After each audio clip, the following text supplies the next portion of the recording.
ওগো নারী, তোমায় দেখব আজ বেগুনি আলোয়। এই বেগুনি আলো হচ্ছে সমমর্যাদার প্রতীক, ন্যায় বিচার ও সম্মান বোধের প্রতীক। আর এক্ষেত্রে কোনো শ্রেণী ব্যবধান থাকতে পারে না।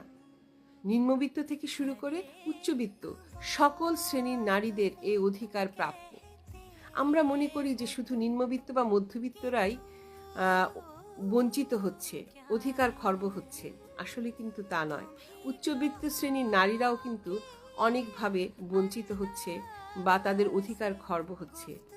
চার দেয়ালের উঁচু ইমারতের ভিতর থেকে আমরা সেই আওয়াজটা পাই না। মধ্যবিত্ত শ্রেণী এক্ষেত্রে একটু ভিন্ন।